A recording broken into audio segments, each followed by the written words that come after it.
Ok, entonces hoy vamos a tocar el tema de qué es la organización, ¿no? Em, eh, eh, eh, pues esto es un poco más amplio. Realmente hoy solo vamos a tocar los temas principales en relación a este tema y vamos a tratar de cubrir el mayor material posible. Bueno, entonces, ¿qué es la organización? Y la organización es una estructura intencional formalizada de roles o posiciones de diferentes personas. O sea que hoy vamos a tratar lo que es el puesto. Eh, Muchas veces cuando dicen hay plazas disponibles, vamos a hacer la diferencia de qué es un puesto y qué es una plaza. Porque dentro de un puesto pueden haber muchas plazas. Entonces quiero que entendamos cuál es la distinción, la diferencia. También vamos a ver lo que es el organigrama y vamos a ver ciertos componentes de lo que hace una estructura formal versus una informal y qué otros componentes integran la estructura de una organización. Pero inicialmente la idea principal de organización es que estemos estructurados, que cada quien tenga conocimiento de sus responsabilidades, sus funciones y pues que traten de cumplir con estas actividades. Dentro de lo que es el organigrama de una empresa, la organización, existe lo que es el departamento de talento humano. Y pues esto es la versión más moderna de decir recurso humano también. Hay otras empresas que se han quedado con el nombre anterior, pero la mejor manera de decirlo hoy en día es el departamento de talento humano. Estos tienen la responsabilidad de mantener cubiertas todas las posiciones dentro de la estructura de la organización.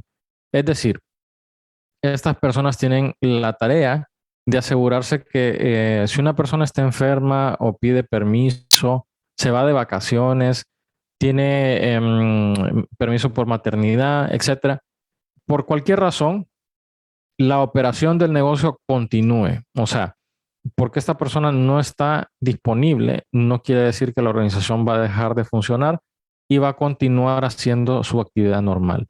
Entonces, este es un departamento muy importante y por lo general son personas que tienen mucha experiencia en el trato de personas y conocimiento cómo manejar cualquier situación laboral. Muy interesante. Incluso hay personas que se especializan en esta carrera de talento humano a través de lo que es psicología empresarial. Incluso hay unas ramas de administración de empresas que puedan dedicarse solamente a lo que es talento humano, pero incluso un abogado podría ser componente importante para talento humano debido a que hay mucho reglamentación, hay muchas leyes, en particular la ley laboral. Mi recomendación a ustedes, siempre conozcan lo que es la ley laboral y cuando hayan cambios en esta ley, pues traten de averiguar con antelación cuáles van a ser esos cambios, porque normalmente, por lo general, son en protección al empleado, pero muchas personas desconocen de esto y cuando tienen problemas con el empleador, no saben cómo defenderse. Ok, dentro de todo lo que vamos a ver el día de hoy, está lo que es el organigrama. Me imagino que todos ustedes han visto su organigrama, especialmente aquellos que trabajan y pues tenemos que conocerlo. Em, la definición formal pues es que es la estructura de manera gráfica, nos establece los parámetros a lo largo de los diferentes departamentos y divisiones, donde establece la línea establecida de autoridad a la cual tenemos que cumplir, ¿no? Voy a dar un buen ejemplo. Si yo soy un funcionario que hace cubre el puesto de auxiliar contable, obviamente mi supervisor inmediato va a ser un contable y pueda que dependa del gerente de contabilidad o dependiendo cómo se llame dentro de la organización, pero estoy dentro de lo que es la gerencia contable, ¿no? Em, entonces ahí establece que no va a venir una persona de otra división, otro departamento, a venir a darme instrucciones de cómo hacer las hojas contables. No, no me puede pedir que manipule una hoja contable. Ok. Y luego lo que es el descriptor de puesto está adentro de lo que es el organigrama. Muchas veces no miramos todo el organigrama con sus descriptores de puesto, pero talento humano sí lo maneja. Y muchas veces dentro del descriptor de puesto establece lo que son las responsabilidades, las funciones, los recursos que se le requiere a la persona que ostenta el puesto. También muchas veces el descriptor de puesto establece cuáles son los conocimientos básicos para ostentar el puesto. Incluye tal vez ¿cómo decirles? ¿Qué tan frecuente van a tener que hacer alguna función? O incluso, pues, hay ciertos componentes de que se va a responsabilizar la empresa a darle mientras esté ostentando el puesto. Que eso pueda incluir un escritorio, una computadora, todas esas cosas que son básicas para que la persona pueda funcionar haciendo sus tareas. Entonces miremos un organigrama. Ok. Aquí miran pues las líneas rectas y las líneas que andan por todos lados. Pero distingamos un poco qué es cada qué. Si miramos y nos enfocamos en la parte superior, vamos a encontrar que solo hay un puesto, que es el de presidente o gerente general.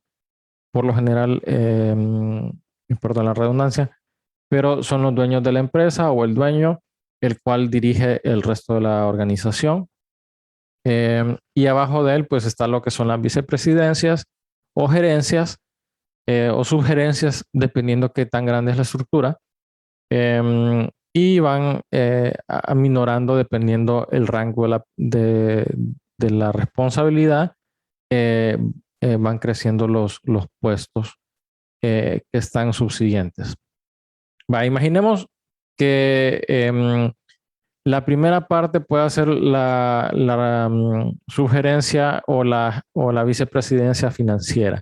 Entonces, en esta puede que hayan varios departamentos, como puede ser el contable, el financiero, el de inversiones, entre otros, ¿no? Y asimismo también pueda que haya un poco de separación por regionales. Digamos que nuestra estructura está establecida en la ciudad de Tegucigalpa y queremos abrir una sucursal en San Pedro Sula. Entonces muy posiblemente va a haber la gerencia de San Pedro Sula, donde va a asimilar y tener pues algunos de los puestos similares al resto de la organización. Va a tener un auxiliar contable, va a tener un gerente financiero, un gerente de operaciones, etcétera, etcétera. Todo con el fin de que la organización en la regional pues funcione de la misma manera. ¿Okay? Cada estructura va a ser muy distinta y eso es lo que vamos a ver más adelante. Pero quiero dar un poco de distinción en cuanto a lo que es una organización formal y, una informal.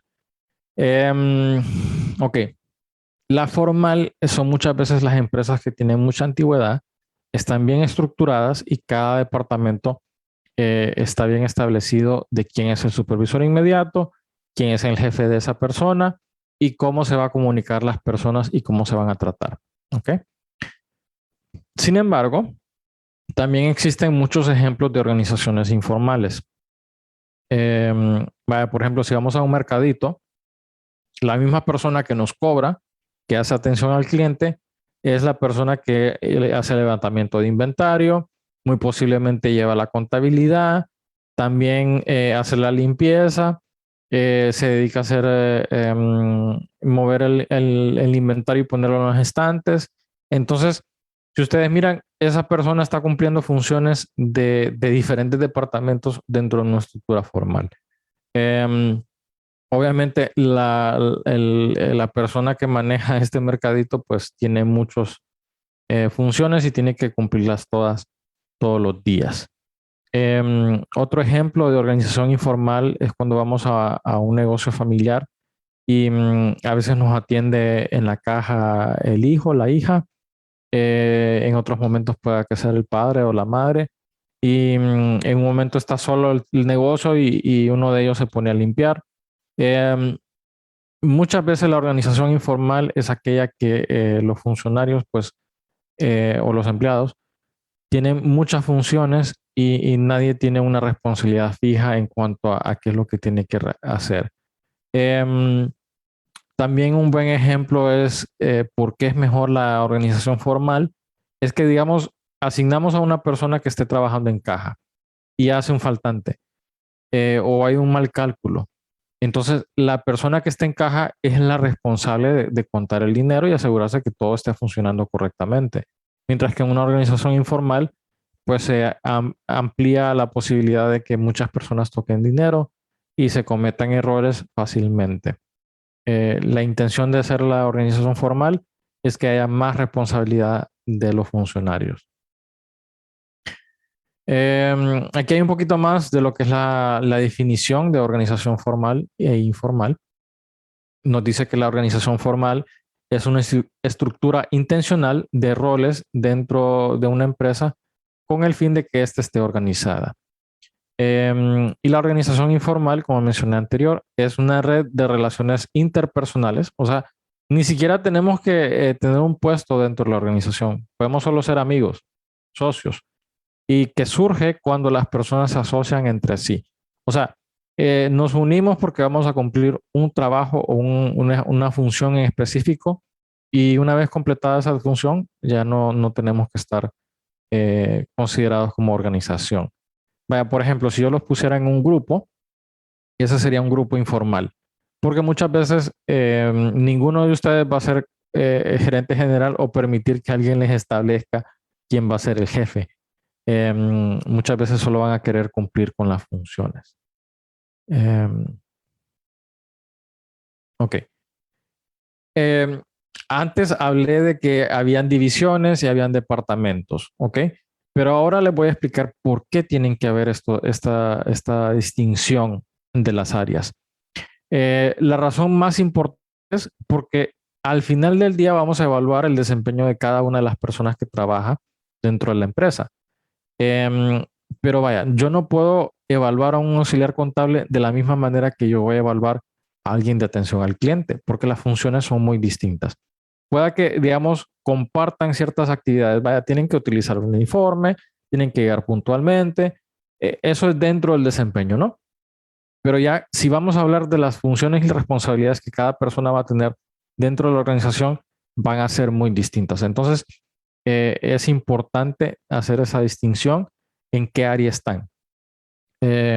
Yo no le puedo poner el mismo examen a dos personas que tienen clase distinta. O sea, uno se va a aplazar y el otro va a salir bien.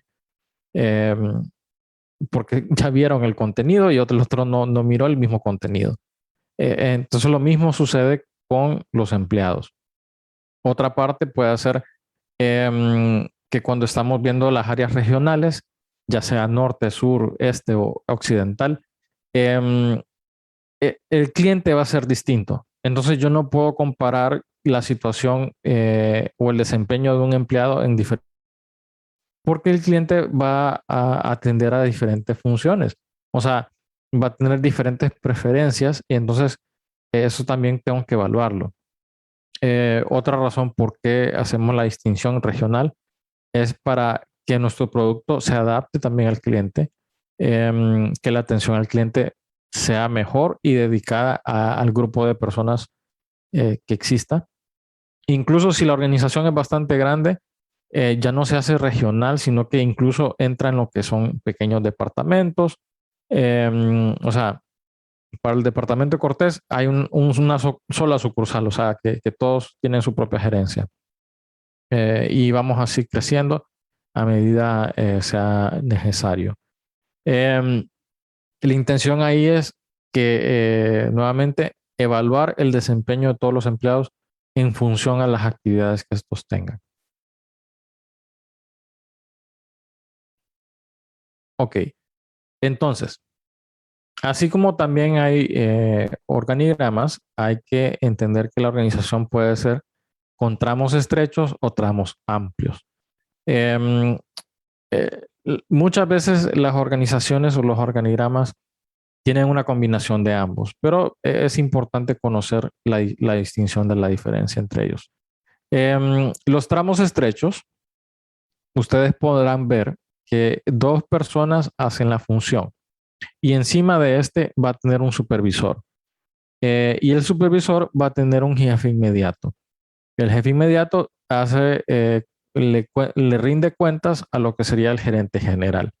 ¿Qué sucede cuando hay bastantes tramos estrechos? Es que hay mucha supervisión, hay bastante control y la comunicación es bastante inmediata en cuanto a cuando surgen problemas. Digamos, una persona detecta un problema, se lo hace reportar a su supervisor inmediato, el jefe inmediato, gerente, establece cuál va a ser la acción a seguir y si no, esto se lo lleva hasta el dueño de la empresa para poder tomar una decisión. ¿Qué sucede? Esto también tiene desventajas porque tiene muchos jefes, pero muy pocos toman decisiones. Y hay muchos niveles administrativos que tienden a ser burocráticos. Esto también genera que, como hay tantos jefes, el costo operativo sea muy alto. O sea, que estas diferentes personas reciben bastante salario y al mismo tiempo no tienen un poder de toma de decisiones.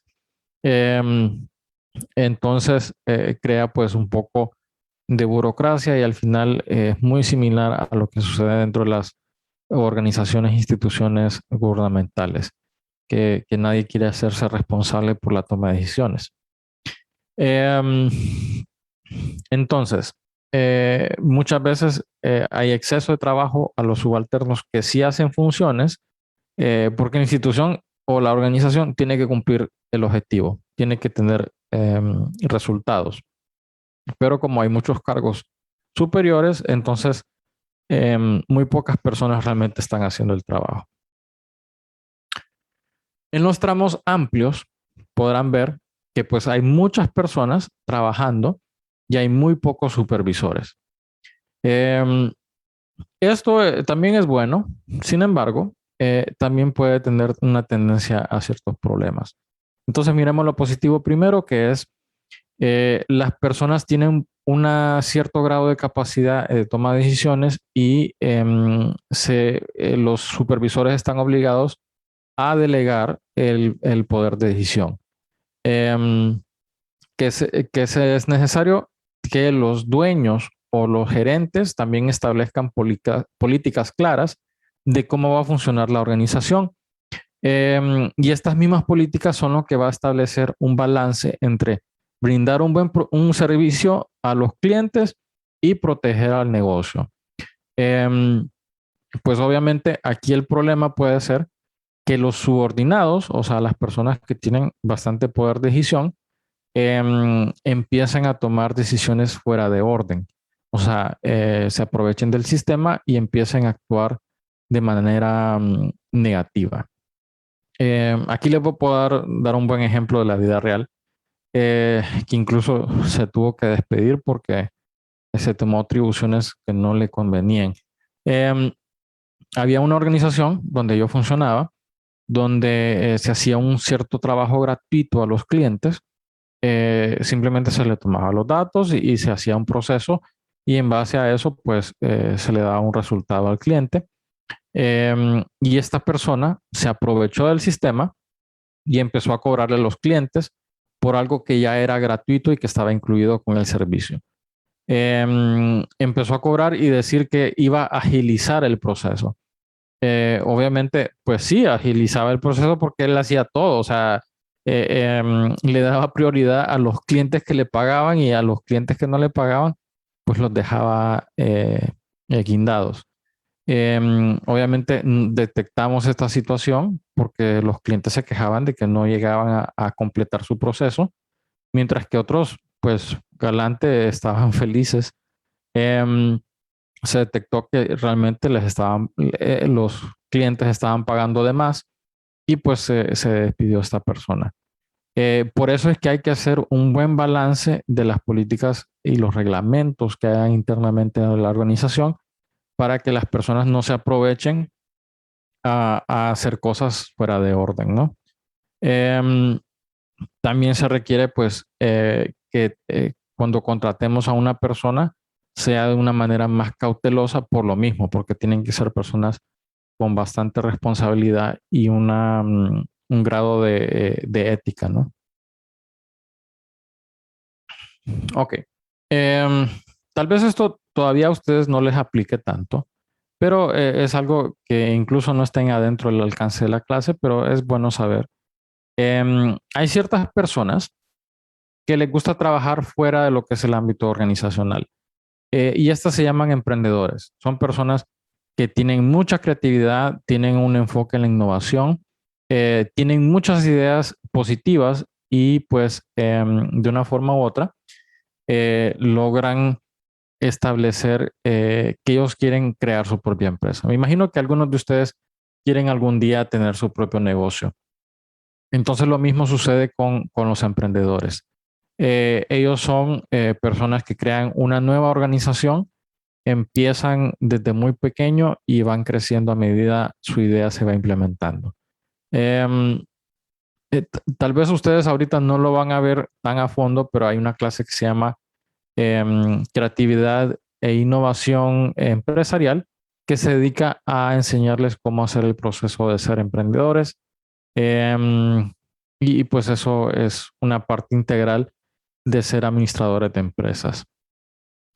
También existen lo que son los intraemprendedores, que son personas que están dentro de la organización y ellos debido ya sea porque no tienen el recurso humano, no tienen el recurso financiero o tal vez algún otro factor que les impide formalizar su idea, logran emprender a través de lo que es dentro del ambiente organizacional. Hay muchos ejemplos que podría compartirles, pero eh, em, realmente ellos tratan de implementar la idea, pero obviamente tienen impedimentos, entonces establecen que mejor le venden la idea a una empresa, a un negocio, y ellos pueden continuar haciendo otras actividades. Sí, miro que la mayoría de ustedes que están en la sección de las 8 son los que trabajan, entonces creo que estos temas, más, que todo, son como calentamiento. Todavía no les he enseñado nada nuevo, siento yo. Podría ser, que es que lo que pasa es que como nosotros ya como que tenemos una visión, ya tenemos como de forma física y experiencia propia todo lo que usted nos está explicando, entonces es como que ya le encontramos la explicación textual y estudiada de lo que nosotros llamamos que es por experiencia, ¿va? Que lo aprendemos en la vida, así por así. Sí, correcto, que ustedes tal vez ya han hecho estas actividades o miran qué sucede dentro de su organización, pero como no lo habían visto lo teórico, entonces no conocían esta parte. No, pero espero que si ustedes tienen dudas, en cualquier momento, por favor, pregunten. Que la idea más que todo es que ustedes entiendan este contenido, que si tienen dudas, pues eh, incluso también pueden dar ejemplos de su empleo y vemos cómo se acopla al material que estamos viendo.